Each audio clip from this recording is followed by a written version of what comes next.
Let's begin. I want to welcome everyone once again to our Erev Shabbos virtual drasha. I want to begin by thanking the sponsors of the drasha, to thank our Talmud Torah sponsors for the month of Iyar, Menachem and Susie Schoenfeld, for dedicating all of the shiurim and drashos this month. Le'ilui Nishmos, their grandparents, Moshe ben Shimon Lev Halevi, Sarah bas Dov Ber, Menachem Mendel ben Dov Ber, Sarah Yita bas Yaakov Sender, Noach ben Avram, Fega bas Meir, David Shimon ben Yisrael, and Sarah bas Yaakov. We also have a dedication, a day of learning dedicated Le'ilui Nishmas and in memory of Rabbi Chaim Gewantman. Zecher Tzadik Livracha was the first Rav of the Shul, Harav Chaim Friedel ben Rab Yitzchak Dov. We hope that in the merit of our Talmud Torah, the Neshamas will have an aliyah and the families a nechama. And with that, let us begin. I also want to give just a very special thank you to Moshe Abramson, to Jeremy Lassen, who really have been working so hard. It's now amazing to think we're up to 2 months in this, I think close to 2 months in this current situation, and they've been working tirelessly each and every day to try to make sure that we are up and running to the best of our ability, so especially yasher koach to them. So let us begin. So what I want to focus on tonight, this week we have the incredible privilege to read the parashiyos of Behar and Bechukosai. So in the parashiyos of Behar and Bechukosai, so the Torah goes through an incredible amount of information. And the truth is, generally what's most attention-grabbing in these parashiyos is really in parashiyos Bechukosai, the tochacha, the curses. But I figured, for a variety of reasons, I didn't want to focus on the tochacha this particular year. So instead, what I'm going to do is draw your attention, mamish, all the way to the beginning of the parsha. So remember again, the Torah in the beginning of Parshas Behar speaks about the concept of Shemitah. Tells us that halacha l'maaseh, when we come into Eretz Yisrael, for 6 years we will go ahead and work the land, and on year number 7, the land will lay fallow, the land will rest. Shabbos Yila Hashem. Ultimately, again, the land observes a sabbatical year. So what I want to point out to you is something amazing. If you take, well, you don't have Hashem, sorry. So the parsha opens up with the following pasuk. Very simple. Vayidaber Hashem Moshe Behar Sinai. So remember again, the Torah introduces the section of Shemitah in a very interesting way. See, you would have thought the Torah would simply launch into a discussion regarding the laws of Shemitah. But instead, what happens is something very different. Ultimately, again, the laws of Shemitah are introduced. Vaidabra Hashem al Moshe Behar Sinai. God says to Moshe on Mount Sinai. So Rashi already points out, why does the Torah have to give me this introduction that God said this to Moshe at Sinai? Obviously, Moshe Rabbeinu received everything. Look what Rashi says as follows. Ma inyan Shemitah eitzel har Sinai. Why is there a need to specifically discuss that the laws of Shemitah were given by Har Sinai? V'halo kol mitzvos ne'amru b'Sinai. All of the mitzvos are given by Sinai. Remember again, Hashem gives us the Torah in its entirety by Har Sinai. Every mitzvah, every concept, every aspect of Torah was given by God to Moshe at Mount Sinai. So why the need to mention specifically Shemitah? Rather, Elama Shemitah ne'emru klal yoseh upratoseh b'ditu keh misinai. Af kulan ne'emru klalosehen v'diktukehen misinai. Rather, Rashi quotes the idea, just like Shemitah, all of the details of Shemitah were given over at Mount Sinai. In other words, again, it wasn't just a general concept of Shemitah, general concept of the sabbatical year, or just what we call like Rashi Prakim, general big ideas, but rather again, by Shemitah, every last detail was given over to Moshe Rabbeinu at Har Sinai. So Rashi says this creates a paradigm. Just like when it comes to Shemitah, it wasn't only the general principles, but it was also the fine details that were given over at Mount Sinai. So to every single mitzvah which was given over to Moshe was given over by Sinai, and was also given both the larger details as well as the smaller details. And the Lubavitcher Rebbe asks a very simple question.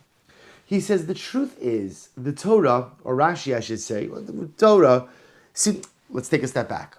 According to Rashi, HaKadosh Baruch Hu is coming to teach us a very important lesson, which is that in the same way that all of the details of Shemitah, the big details and the little details, were given over at Mount Sinai, so too for every other mitzvah in the Torah, the larger details and smaller details were ultimately given over. So Lubavitcher Rebbe Zecher Tzadik V'Kadosh Livracha asks a very simple question. He says the truth is, why does the Torah choose to illustrate this concept with Shemitah? right? Meaning at the end of the day, you could have illustrated this concept with any mitzvah. Meaning, you understand what the Rebbe is asking. Think about this for just a moment. What Rashi's telling me is that every single mitzvah that was given over at Mount Sinai was given over with its general details and smaller details. Every detail was given over at Sinai. And the example that HaKadosh Baruch Hu uses to illustrate this concept is the Shemitah, is the sabbatical year. And ask the Rebbe, why is Shemitah why is that used as the illustrative example? Why don't you use Shabbos? Why don't you use Bris Milah? Why don't you use Kashrus, Shatnez? I don't know. Use whatever you want. But why Dafka Shemitah? And the Rebbe says something amazing. Listen to these words. He says, "In Bachra HaTorah Dafka b'mitzvah Shemitah."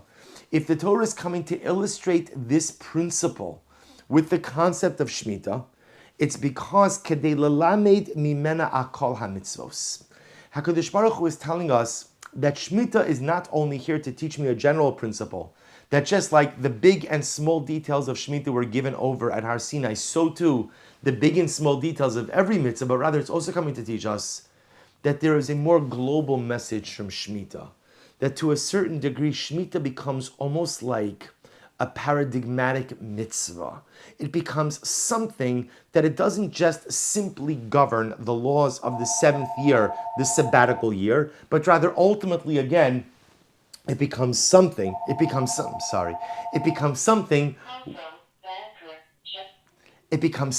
which ultimately, these are the perils of working from home. I can only manage so many things. I have not, maybe Jeremy and Maishi. The one thing I need the phone for internet. So I don't know. Okay, we'll figure this out next time. In any event, so ultimately says the Rebbe, why use Shemitah as the paradigmatic example, ultimately again of the mitzvah? So the Rebbe explains that it must be that Shemitah must represent something bigger than just the laws of the seventh year of the sabbatical year. But rather there must be some overarching principle in the concept of Shemitah that HaKadosh Baruch Hu uses Dafka Shemitah as the example of commandments that were given at Mount Sinai. And so the question becomes, what is that overarching message of Shemitah? Because remember again, especially studying this particular parsha 6,000 miles away, right? In Baltimore and Chutz La'aretz, outside of the land of Israel, so Shemitah really has even less relevance for us, right? For us, very often, the only ramifications that Shemitah has for us is if you happen to purchase a bottle of Shemitah wine, right? So then you have to be very careful to finish every last drop. You're not allowed to leave anything over. But other than that, generally, again, Shemitah only impacts the Jews of Eretz Yisrael. So it's interesting to see that God chooses a mitzvah as the paradigmatic example of the nature of mitzvos, or the overarching concept of mitzvos, and yet uses a mitzvah that is unique to the land of Israel. So wherein lies the far-reaching message of Shemitah? And here the Lubavitcher Rebbe says something absolutely amazing. He writes as follows. He contrasts two different psukim. On one hand, when it comes to Shemitah, so the pasuk says, Sheish shanim tizra sadecha, v'sheish shanim tizmar karmecha, v'asafta es tevuasa. So remember again, this is the pre-Shemitah commandment. For 6 years, this is in Parak Chafei Pasuk Gimel, chapter 25, verse 3. For 6 years you shall sow your field, and for 6 years you shall prune your vineyard, and you will go ahead and collect all of your wheat. Okay, now keep that in mind. So the Torah is telling me 6 years you got to work. Then fast forward a little bit, about 16 verses. The Torah says as follows: V'chi tomru manocha b'shona hashvius. So remember again, imagine you're a Jewish farmer. God gives you this command of Shemitah. There's one very simple question you're going to ask yourself, which is, what am I going to eat in the seventh year? Hein lo nizra v'lo ne'esof es tevuasenu. There's nothing to eat. There's nothing to eat, right? If you don't plant, you don't get food. So what are we going to eat in the 7th year? Kadosh Baruch Hu says, don't worry. Vitzivisi es birchasi lochem b'shana hashishis. I will give you my blessing in year number 6. Va'aseh satvo l'shlosh hashanim. Something amazing happens. Year number 6 produces 3 times the normal yield. In year number 6, the Torah says, "Usratem es hashana hashmimis v'achaltem es hatvo yashan ad hashana teshiyas abot vasa." Listen to this. Year number 6 says that HaKadosh Baruch Hu will produce enough wheat for year number 6, which is the year that it's planted in. For year number 7, which is the Shemitah year. And remember again, the Shemitah year poses another problem, which is what? If you can't plant during the 7th year, that means year 8 crop is also impacted. So an incredible miracle occurs. What you plant on year number 6 yields enough for years 6, 7, and 8. And the Lubavitcher Rebbe asks such a simple yet profound question. He says, do we not see a contradiction? On one hand, God's telling me, Sheishanim tizra sadecha. 6 years you have to plow your field. 6 years you have to prune your vineyards. 6 years you have to work. But come year number 6, you're going to have a threefold bounty. Come year number 6, you're going to produce enough wheat for year 6, 7, and 8. So which one is it, God? What do you want from me?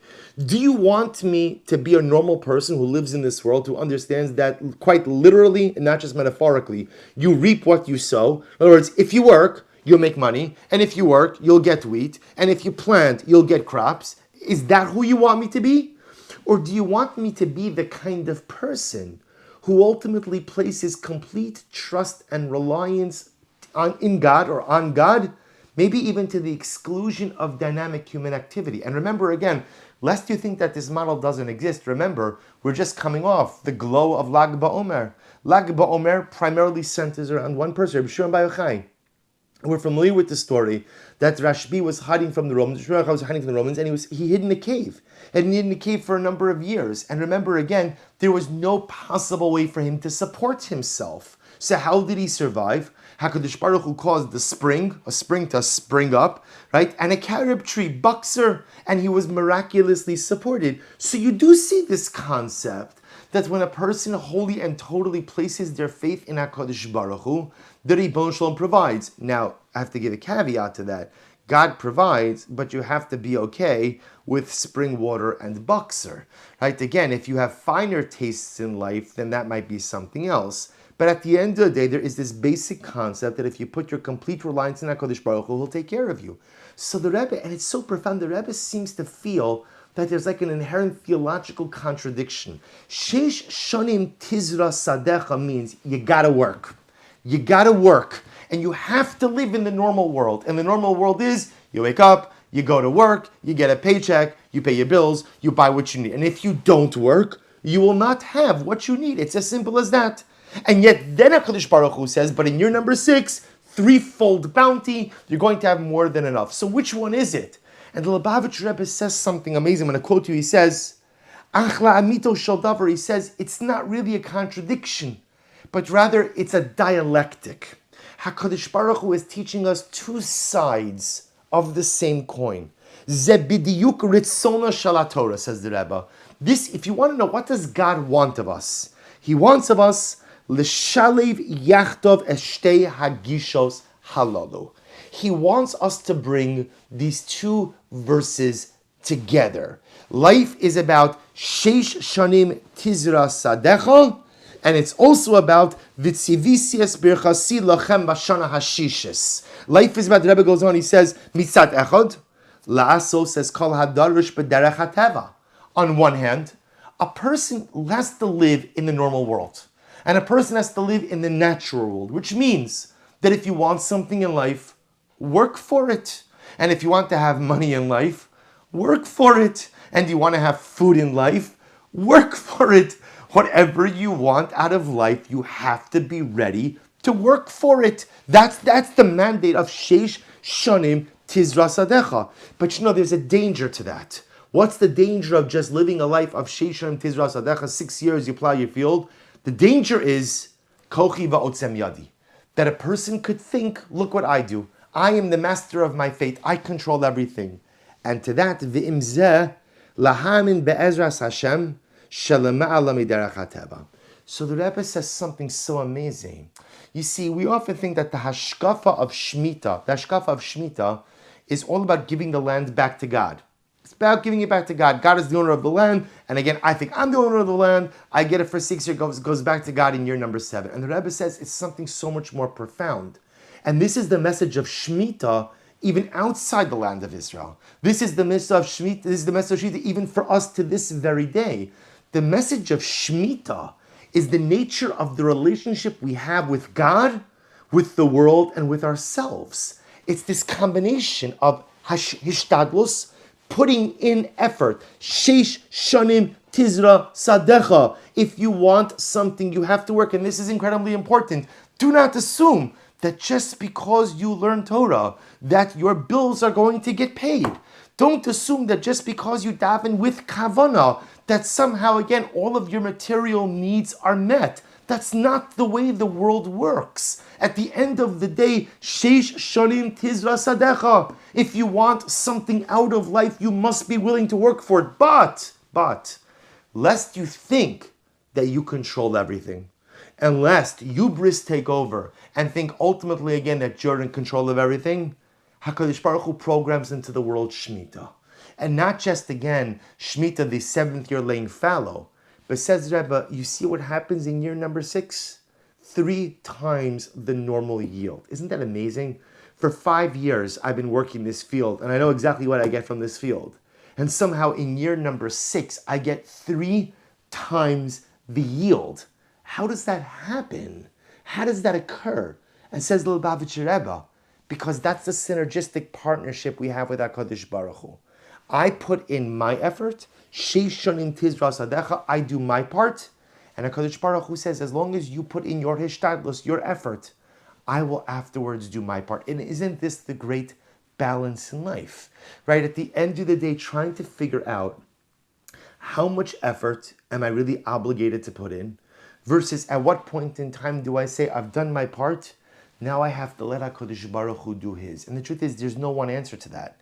Because at the end of the day, that's the great challenge of balance in life. We go through this every single day. You know, a person could totally and wholly devote themselves to their career at the expense of everything else. At the expense of their family, at the expense of their soul, at the expense of their physical well-being. But I'm trying to earn a parnosa. We would all agree that that's certainly not the level of ishtadlus, human effort that God wants of us. That's not sheishanim tizra sadecha. But where to draw that line, how much effort to put in, and then when to leave room for God, that's the great challenge of life. But that, says the Lubavitcher Rebbe, ultimately is the message of Shemitah. Do you want to know why HaKadosh Baruch Hu chooses Shemitah as the paradigmatic example of a mitzvah whose primary and secondary or less detailed details were given over in Har Sinai? Because to a certain degree, Shemitah is the mother of all mitzvos. Because what do the mitzvos allow us to do? The mitzvos create a relationship between us and HaKadosh Baruch Hu. And where is the greatest area of tension in our relationship with God? It's often in the realm of our parnas, in the realm of livelihood. How much effort do I put in versus how much room do I leave for God? And the mitzvah of Shemitah teaches us that we must strive to achieve a level of balance. Do your part, sheisharim tizraz sadecha, but ultimately at the end of the day, leave room for HaKadosh Baruch Hu to do his as well. And it's interesting, because once you see this, you begin to realize it's not just by Shemitah. By Shabbos, we see this same concept. Because remember, again, there's striking similarities between Shabbos and Shemitah, right? What Shabbos is to the week, Shemitah is to the 7-year cycle. So listen to what the pasuk says by Shabbos. What does the pasuk? Listen to this. Sheishes yamim tavod vasisa kom lachtecha. For 6 days you will work. For 6 days you will work, and you will go ahead and perform all of your malacha. You'll perform all of your malacha. V'yom hashvi'i Shabbos la'Hashem Elokecha, and on the 7th day will be Shabbos for Hashem. Lo sasek malacha, don't do any work. Again, everybody should rest. And the Sfas Emes, the Ger Rebbe points out something absolutely amazing. He says, if you notice this, the Torah, why does the Torah have to say Sheishes Yamim Tavod? Why does it have to say 6 days you should work? Right? That's not the mitzvah of Shabbos. What's the mitzvah of Shabbos? The mitzvah of Shabbos is on day number 7, don't work. Right? That's the mitzvah of Shabbos. Do whatever you want during the week. You want to work on your tan, you want to go to the office, whatever you want to do. Right? The ikar of Shabbos is, comes Shabbos, comes the 7th day, don't work. So why does the Torah give me an obligation of Sheishes Yamim Tavod Vasisikam Lachtecha? So listen to what the Sfas Emes says, and I quote you. He says, "Ve'im Hainu mikaimim ha'avoda karai as the Yom HaShvi laHashem. Listen, so the Sasamis reads this almost as like a relationship. You only get Shabbos if it's Sheshes Yamim Tavot. What is Shabbos? Shabbos is the day when we give up our creative power and yield all creative power and prowess to HaKadosh Baruch Hu, where I recognize and accept God as the creator. But at the end of the day, that yielding to God is only meaningful if I've been working hard during the week. In other words, that yielding of the creative process to God is only meaningful if I put in my effort on Sunday through Friday. So you see over here, because in Yiddishkeit, the work week is a 6 day event. So it says the Sfas Emes something amazing. He says, this is the meaning of the pasuk, Sheshes Yamim Tavod. You must work 6 days. It's not just the pshat that you can work 6 days. You must work 6 days. Because it's only if you work 6 days, then, only then, the Yom HaShvi'i Shabbos LaHashem. Then and only then do you get a Shabbos. Only those who work Sunday through Friday ultimately again get their Shabbos. And he says something amazing. He says, Uma she'in margishin hamenucha karai b'Shabbos. This is wild. And he says, why is it that sometimes I get to Shabbos and I just don't feel the menucha so well. I just don't feel the spirit of rest devolve upon me or settle upon me. He says, Hu al yedei chisaron avoda b'chol. My friends, you hear these words, you see, you would have thought, if you were to say to someone, I just didn't feel it this Shabbos. I don't know what it is. I didn't feel blanketed by that wave of spirituality, of inner holy tranquility. So you would say, you know what? Maybe you didn't daven with enough kavanah. Maybe you didn't sing zmiras. Maybe the chicken soup, the chalent, the challah wasn't prepared with the right kavanahs. Whatever you're going to say. Right? So the Sasam says, by the way, if you don't feel Shabbos, do you know why? This is wild. It's because you didn't work hard enough during the week. And again, I want to be clear, the Sfas Emes is not referring to exhaustion over here. Right? He's not referring to, I didn't sleep as long on Shabbos. You're not. The Sfas Emes is saying the power of Shabbos is fundamentally related to how you spent your Sunday through Friday. Those who exercised their muscles of dynamic activity and human creativity Sunday through Friday and made a difference in their world, they made a difference in their lives and did something positive, did something meaningful, partner with God to further my life, to further the world, then you get a Shabbos. Because now you're HaKadosh Baruch Hu's partner. Because there's always this 6-1 partnership. I do my part for 6 days, and if I put in my effort, then HaKadosh Baruch Hu does his part on Shabbos. But says the Sfas Emes, at the end of the day, if I don't put in my Sheshes Yamim Tavod, if I don't put in my 6 days of dynamic activity, says the Sfas Emes, not going to feel Shabbos. Incredible. Whoever heard of such a thing like this? The first time in my life, I mean, I'm not an old man, but the first time in my life that I ever heard someone explain that if you don't really feel Shabbos, it's because you didn't work hard enough. Because your Sunday through Friday wasn't dynamic enough. It wasn't accomplished enough. Because those who lead a dynamic partnership with HaKadosh Baruch Hu Sunday through Friday, they get a Shabbos. So the Rebbe says, you begin to see this incredible 6-1 partnership. You have it every week with Shabbos, and you have it every 7 years with Shemitah. And the Torah teaching us this dramatic lesson. This is the nature of our relationship with Hashem. I have to do my part. The Sheshes Yamim Tavod, Sheshes Yamim Tizra Sadecha. I have to put in my effort. But at the same time, I have to recognize that my efforts are only meaningful when blessed by HaKadosh Baruch Hu. I do my part, God does his part, and this synergistic partnership between man and God is what occurs every week, is what occurs every 7 years. But the power of this is that although it sounds like a contradiction, that the same field that produces every 5 years X on year number 6 produces X times 3, That's the nature of the synergistic partnership. You see, HaKadosh Baruch Hu does not want us to sit back and relax and enjoy the show. And even if you're sitting back and relaxing with your Gemara, with your Siddur, with your Tehillim, HaKadosh Baruch Hu wants us engaged in active, dynamic activity. He wants us to be his partner. And he says, I promise you, if you are my partner, you be my partner for 6 days. You be my partner for 6 years. I promise that if you do your part, I'll do my part. And the Rebbe adds in one more piece. And he says, the truth is, this is not just true every day, right? Or I should say every week, 6-1. And it's not just true in the spectrum of years, 6-1. But he adds in one more piece. He says, beautiful. He says, Gam b'meshech hayom kulo, osek hayehudi be'inyan chulin, ba'avodo la parnasaso, ba'achila u'b'shtiya b'shenu kedome, ach Yehudi chayiv lahakdish b'chol yom zman l'limor l'torah l'tfilah.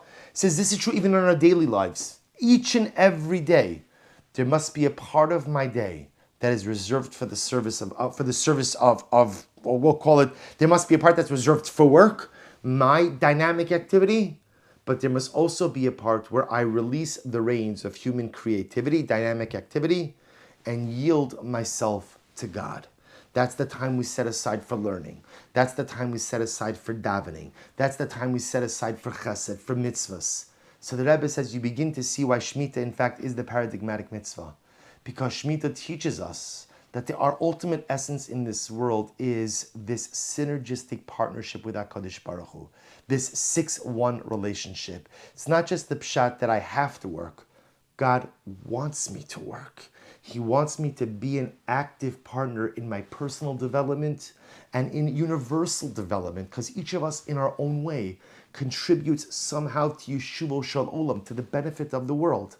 And those who go ahead and contribute during their unit of 6 years, 6 days, only they are privileged ultimately again to soak up the holiness of the Shabbos. But there's one more piece, and with this really I'll conclude.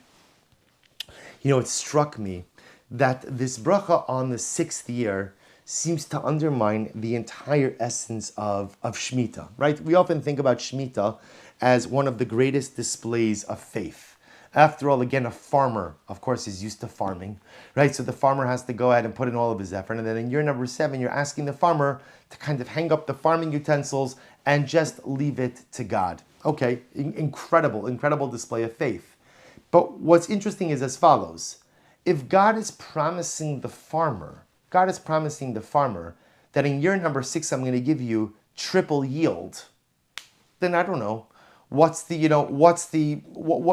exactly is the test? What exactly is the difficulty, right? Again, if you're the farmer and you see that in year number 6, your field produces 3 times the normal yield, the silos are full, and they're going to be full for years 6, 7, and 8, why not take a sabbatical year? Why not take a sabbatical year? It's like Lahavdil, there are many articles that are circulating now about fascinating dynamic that there are people who are making more money with unemployment than they are making at their jobs. And so employers now are facing an incredible difficulty with trying to get people to come back to work. Because at the end of the day, to face unemployment when I'm going into debt, that's scary. But to face unemployment where I'm making as much, if not more than I'm employed, so what's the nisayon? If in year number 6, HaKadosh Baruch Hu is giving me a triple yield, then at the end of the day, what is the big test of Shemitah? So there's a beautiful quote by Maya Angelou, who wrote, I've learned that making a living is not the same thing as making a life. I've learned that making a living is not the same thing as making a life. And perhaps this is the real message of Shemitah. That, HaKadosh Baruch Hu knows all of us want a legacy. Right? At the end of the day, what I just want to know is that my life matters. And I want to know that even when I'm no longer here, there's something that I will have done that will endure even when I'm gone. If Sham Shunafal Hirsch writes, he says that one of the greatest motivations we have to have children, he says, is a quest for a legacy. That I want to know that there's some piece of me that will be here even when I'm gone. Right? That's ultimately what a child gives me.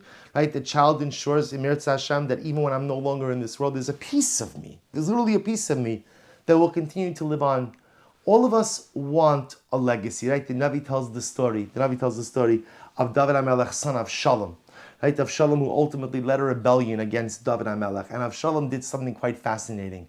Avshalom went ahead and he bought his own grave. This is before he died, right? He made a huge monument, right? He decided that when he was going to die, right, he was going to have a large monument that would mark his grave. Now, of course, in his mind, he thought it was going to be, in a ripe old age. He didn't realize that he would die as a young man. But it's amazing how somebody would go ahead and purchase such a large monument to mark his grave when he was young. Why? Because at the end of the day, we all want a legacy. And perhaps what HaKadosh Baruch Hu tells us is as follows.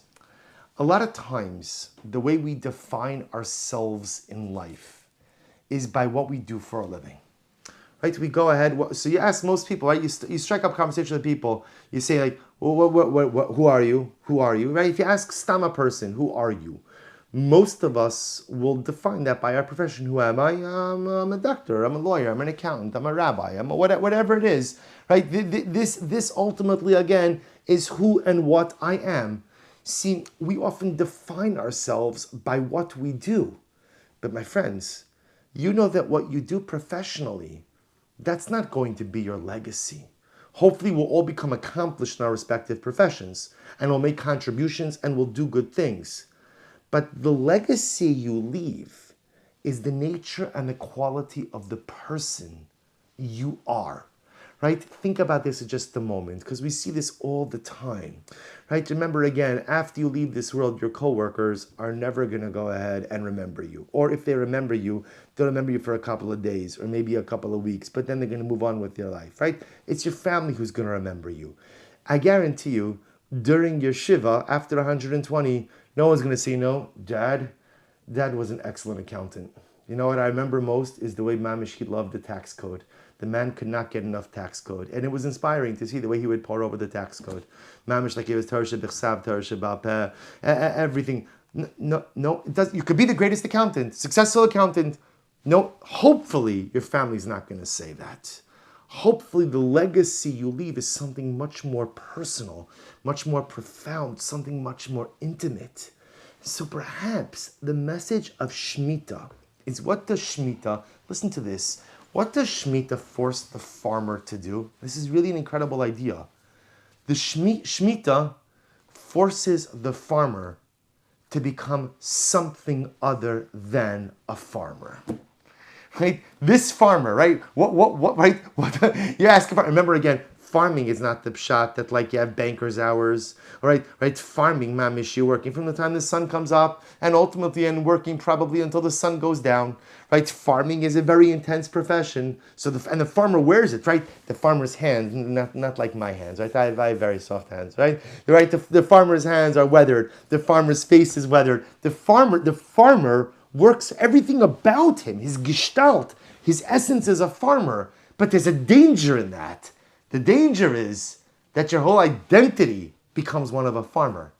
And HaKadosh Baruch Hu says when it comes to Shemitah, I don't want your identity and I don't want your legacy to be what you do for a living.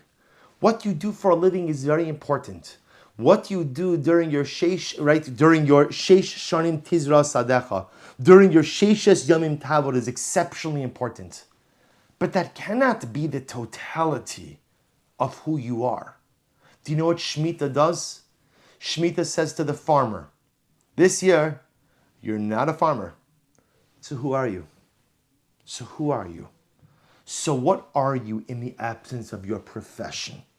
When you can't hide behind what it is that you do for a living, who are you really in your essence?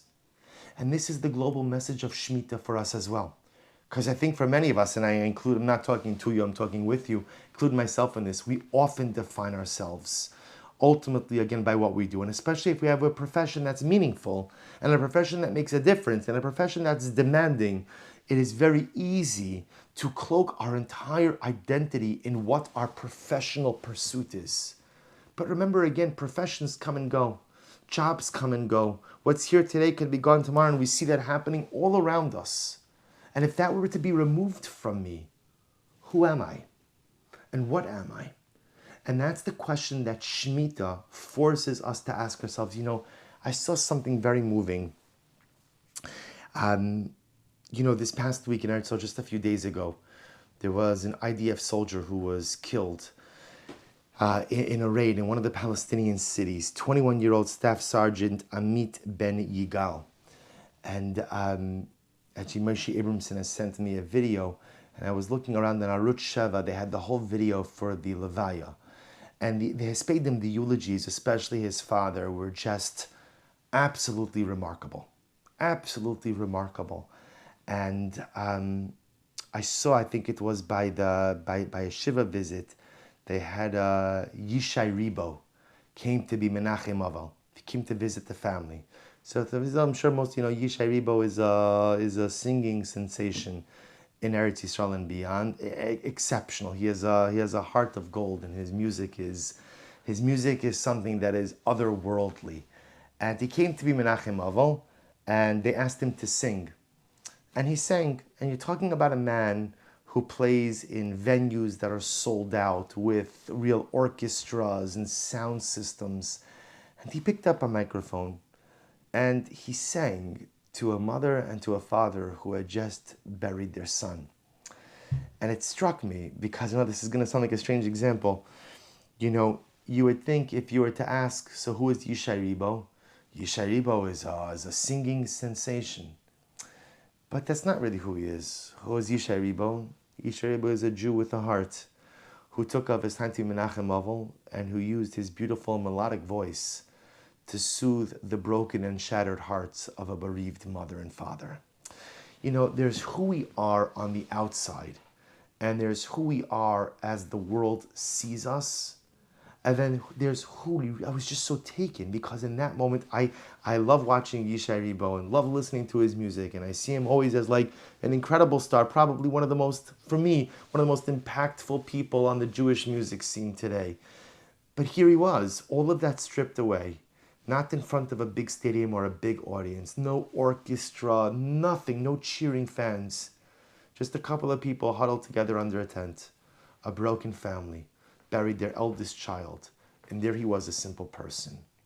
When you strip away the profession, you strip away the farmer, Shemitah comes, who are you? And I've been thinking a lot about this over the last couple of weeks, because the truth is, and I'm sure many of you have as well, we've lost, for many of us professionally, we've lost many of the trappings of our professional lives, right? Meaning, again, on a personal level, so much of who I feel I am is wrapped up in Baruch Hashem, so many of the things I'm able to do.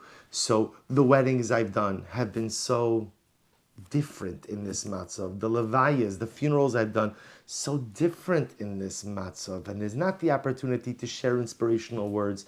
And there's not the Shabbos minyan together. And I don't have the ability to bond with a kehillah like I've had for the last 17 years.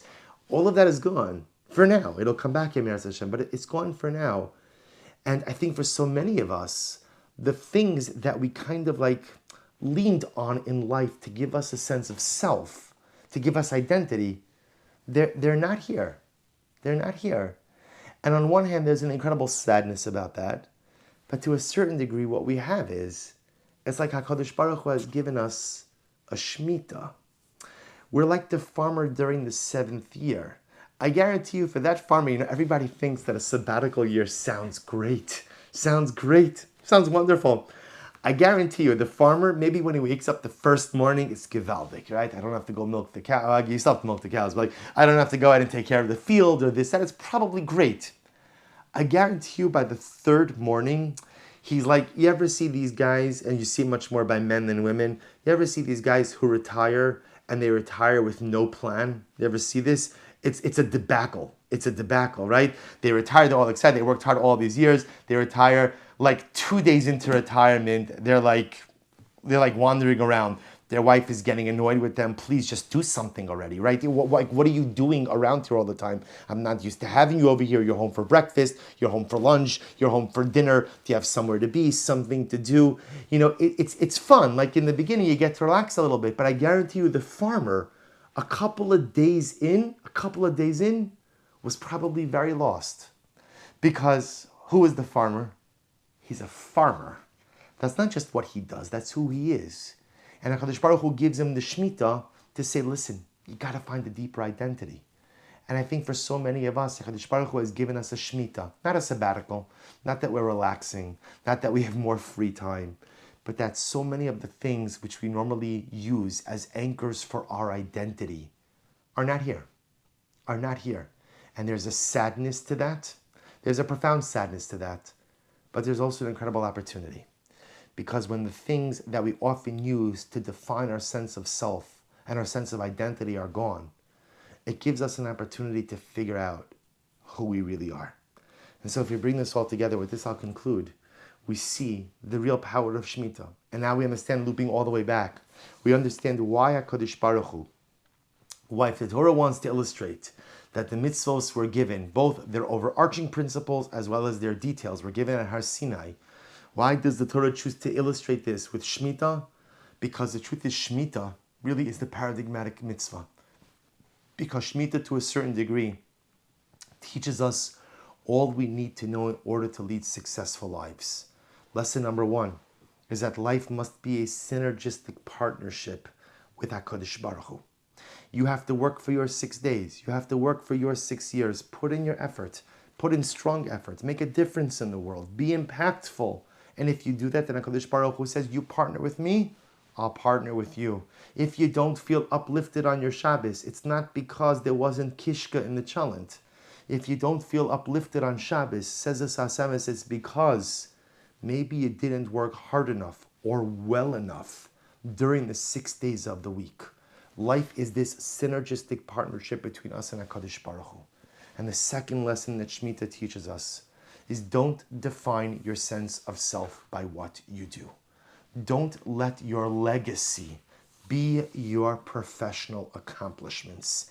At the end of the day, do you know why Shemitah is a test? Everyone thinks that Shemitah is a test because you have to give up your farming and you have to rely on God to provide. But we saw that's not the test of Shemitah.